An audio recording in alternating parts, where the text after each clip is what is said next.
Bonjour tout le monde, j'espère que vous allez bien. Aujourd'hui on se retrouve pour une nouvelle vidéo de By Daylight et aujourd'hui on va se poser une question. Est-ce que le Trickster est encore viable en 2023? Alors pour ce faire, nous allons effectuer deux games avec le même build. Donc premièrement, première perk, écoute douleur. Donc 4 crochets flagellateurs vont spawn au début de la partie. À chaque fois qu'on accroche le survivant sur un de ces crochets, le générateur avec le plus de pourcentage perd 15% de sa progression. Ensuite, nous avons agitation. Une perk qui fait qu'on se déplace 18% plus vite quand on transporte le survivant et notre rayon de terreur est augmenté de 12 mètres.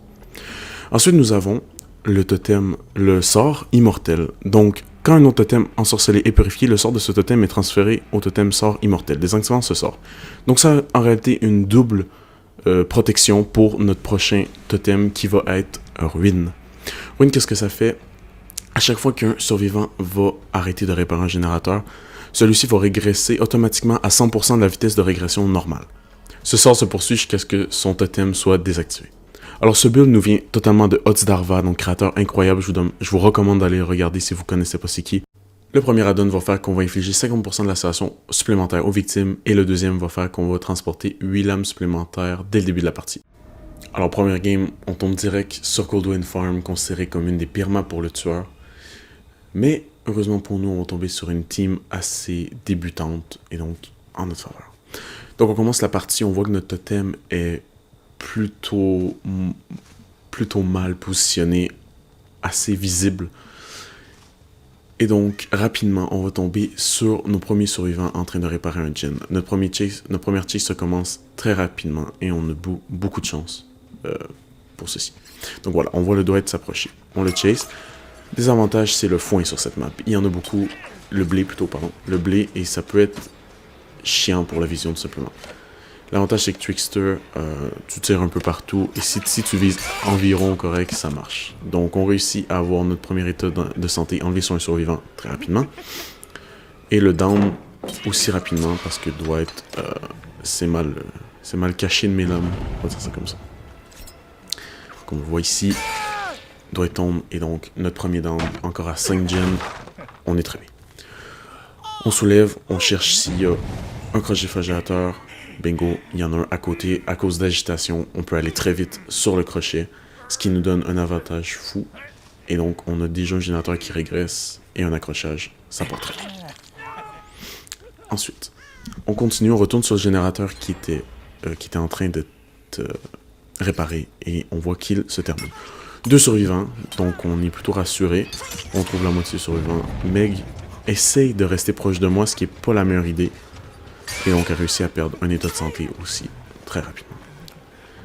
Le fait qu'elle reste très proche de moi me permet d'y mettre un coup M1, et donc elle tombe aussi très rapidement. On cherche pour un crochet. Bingo. Nos crochets sont très bien placés sur cette map.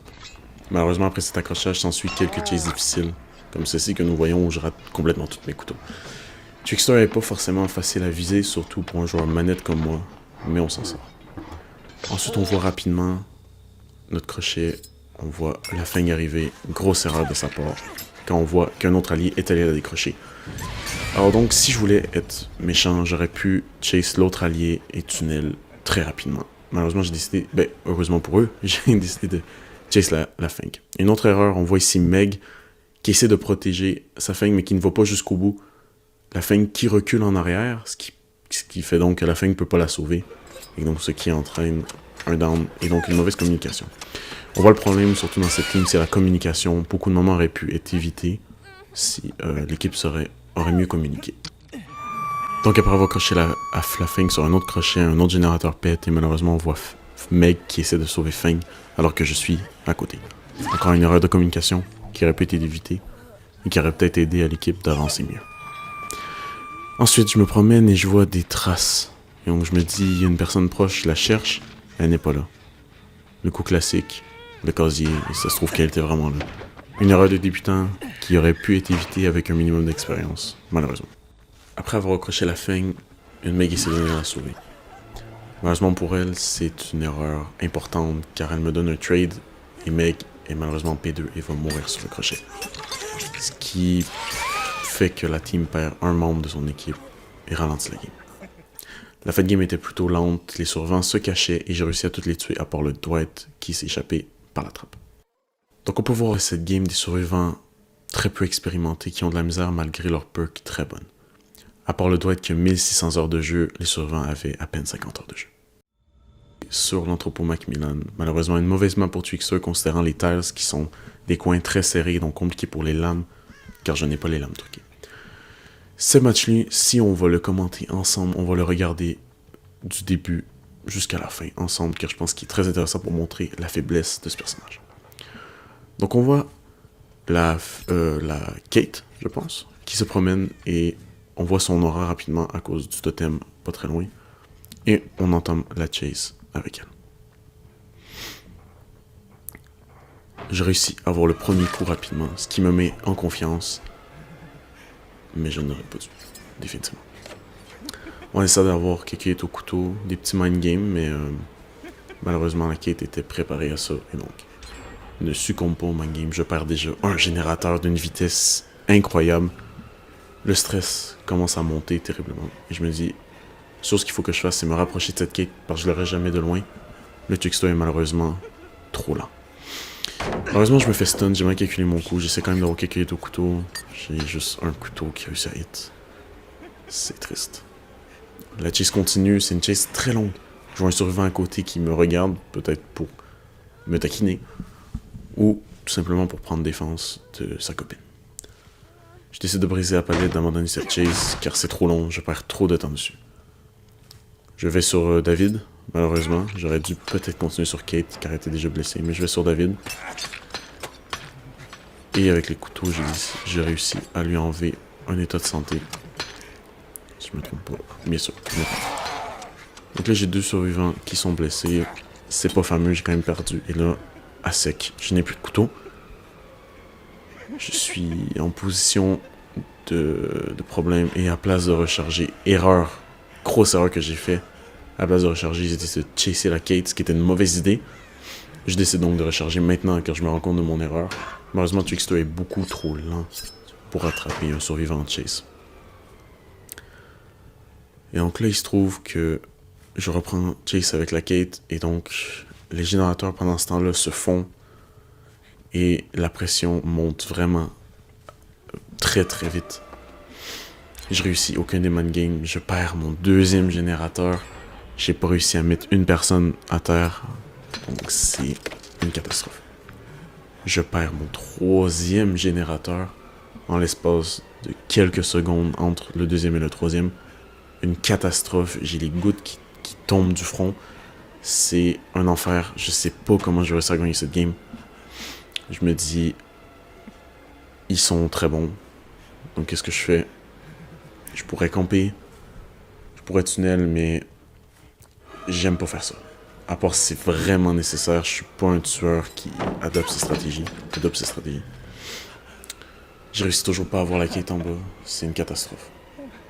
Ça fait facilement 2-3 minutes, je suis à bout, elle m'en fout.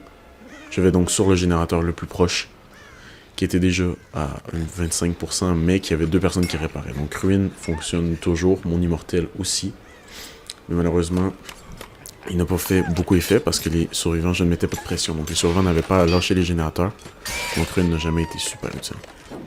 Erreur de ma part ici, ma visée était très mauvaise. Mes couteaux étaient mauvais. Encore une fois, je ne joue pas Twixter beaucoup, mais une erreur qui aurait pu être évitée. J'ai réussi mon mind game. Premier down de la partie. Peut-être que c'est rattrapable. On va voir ça.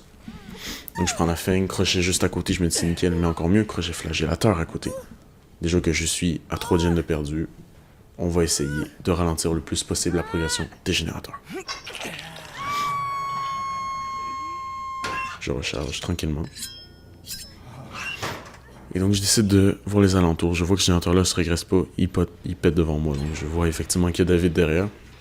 Je décide de le prendre en chase. Grosse erreur, j'ai complètement raté. J'ai pas vu qu'il était retourné, donc j'ai perdu beaucoup de temps. Et un autre générateur s'est fait pendant ce temps-là. Il ne reste plus qu'un générateur à compléter. Je n'ai qu'un accrochage depuis le début de la partie. Ça ne va pas. Je vise extrêmement mal en ce moment, et c'est encore un problème avec Twixter.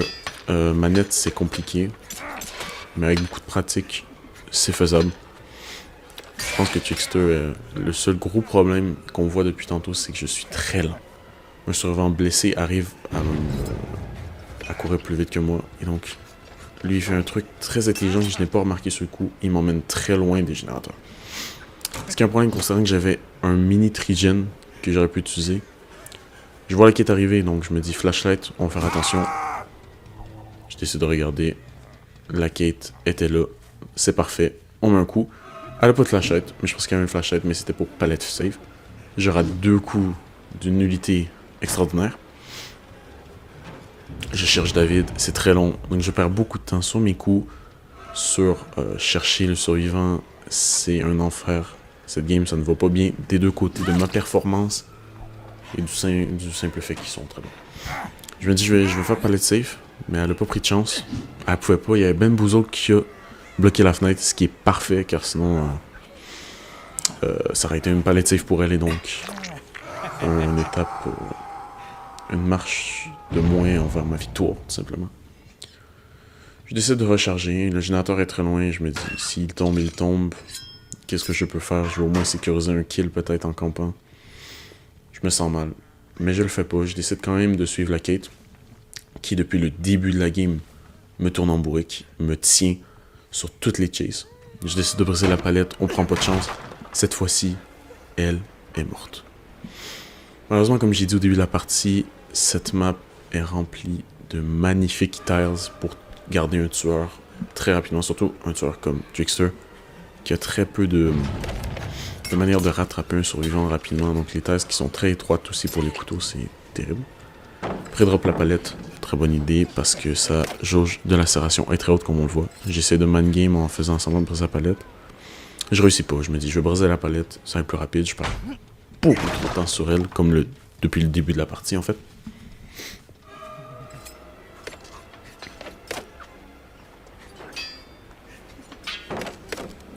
Coup de chance, Feng est arrivé, m'a donné mon événement principal. Donc je me dis c'est le moment. Je utilise mon événement principal qui se passe terriblement mal. Parce que la quête avait un dead arm. Et donc s'échappe sans aucun problème de mon événement principal.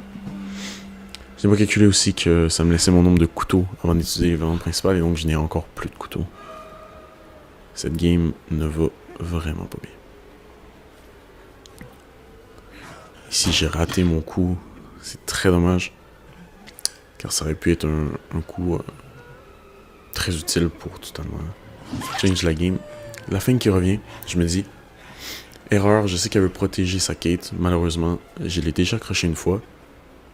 Donc c'est en ma faveur qu'elle vienne sur moi. Donc, comme toute autre personne, je décide d'aller à la chase. Malheureusement, j'ai plus de couteau. Option safe, on va aller prendre des couteaux. Car c'est le seul moyen que j'ai. La Kate se cache très mauvaisement. Et donc je réussis à la down très rapidement. Kate s'est fait soigner à cause de quelqu'un d'autre ou d'adrénaline. Donc c'est un problème. On s'éloigne. On essaye de sécuriser au moins l'accrochage sur Feng et peut-être le kill. Quand j'ai flagellateur à côté, on s'en fout. La game est finie. De toute façon, mettons-la où nous voulons, tout simplement. Et donc là, je me retrouve dans cette situation. 2 accrochages. Tous les survivants sont en santé et n'ont pas été accrochés à Port Feng. Qu'est-ce que je fais? Je pourrais camper. Mais encore une fois, mon instinct me dit, si je perds, c'est parce que j'aime à jouer. Je ne vais pas forcer la victoire. Donc je décide d'aller chase la Kate qui essaie d'ouvrir la porte. Encore une fois, je joue très mal. Mais j'ai réussi quand même à y enlever un état de santé. La fenêtre est bambouseuse, elle n'a pas le choix de changer de spot. Elle va aller vers la Feng. Qu'est-ce qu'elle fait? Ça s'en va la sauver. Malheureusement, Cheryl est arrivé au bon moment pour prendre un coup pour ses alliés. Et donc là, c'est un enfer. J'ai toute la team qui est contre moi. Toute la team qui se met pour aider la Feng. Je décide de tunnel la Feng. Je n'ai plus le choix. Je n'ai plus d'option. La game est perdue. Je veux au moins sécuriser un kill. Si je réussis à l'accrocher, j'ai mon kill. Donc, on va sur elle. Elle pré-drop la palette. Très bonne ligne encore une fois contre Trickster. Elle fuit comme elle peut. Malheureusement, elle fait la même technique que tantôt, se cacher. Je réagis mal. Je vais n'importe où. David King qui body block pour sa collègue. Mais mal. Je réussis à down la Feng. Et là, qu'est-ce que je fais? Est-ce que je slug? J'ai pas le choix. Les deux se mettent à côté. Donc je me dis, David s'est donné. Donc David doit avoir indéfectible. Donc ça peut créer un endgame assez dangereux. Mais Kate est à côté et n'a pas calculé que j'allais pas la soulever les survivants directement. Et donc, tombe à terre. Je me dis, c'est le moment, c'est parfait. Étant donné que j'aurais dû jouer safe et juste peut-être les empêcher, trouver Cheryl, les empêcher de sortir et jouer comme ça, si j'aurais pu me sécuriser 3 kills, définitivement. Mais je veux pas jouer comme ça, c'est une façon ennuyante de gagner et donc je décide de me mettre un petit peu de challenge. Feng s'est fait relever par Cheryl ou par indéfectible. On a vu Cheryl, donc c'est indéfectible. Mais la Feng se cache mal encore une fois. Je joue très mal, je rate mon coup. Kate prend un body block pour sa partenaire. Feng était effectivement la moins forte du groupe, le maillon faible. Et donc c'est parfait, je me dis c'est parfait. Personne n'a une flashlight, donc je peux l'accrocher. Et j'ai mon kill. J'ai mon kill sur Feng. Malheureusement, c'est le seul kill que je vais avoir de la partie. Je rallie, je ne recharge même pas car je sais, ils vont s'en aller, ça ne sert à rien. Cheryl est déjà parti, il ne reste plus que David et Kate qui m'attendent à la porte pour probablement me taquiner. Donc cette game, on voit que Trickster est très faible. Malheureusement, sur des maps comme ça, c'est très compliqué de jouer Trickster. Et contre une bonne team survivante qui a un bon niveau, c'est compliqué. Cette team avait environ 2000 heures de jeu, ce qui est quand même énorme contre mon Trickster qui n'a que 100 heures. La question, est-ce que Trickster est encore viable en 2023? La réponse est non. Malheureusement, on est dans une méta où les survivants sont très forts, surtout avec une bonne communication. Trickster reste un tueur très très faible, avec un pouvoir assez nul, qui est très dépendant de la map. Malheureusement, c'est un tueur qui est très dépendant des maps, un tueur très lent à comparer des autres, et malheureusement, je pense qu'il n'est pas viable en 2023 pour jouer. Pour des débutants, comme on l'a vu, ça peut être très efficace contre des survivants qui ne savent pas quoi faire, surtout en équipe. Malheureusement, contre une team expérimentée, Trickster ne sert à rien. Ses perks restent magnifiques. La plupart sont très bonnes et utiles dans plusieurs decks comme No Way Out, mais Trickster reste un tueur très faible. Je recommande de le prendre si vous êtes débutant et si vous voulez débloquer ses atouts. Malheureusement, pour le jouer en 2023, c'est très compliqué.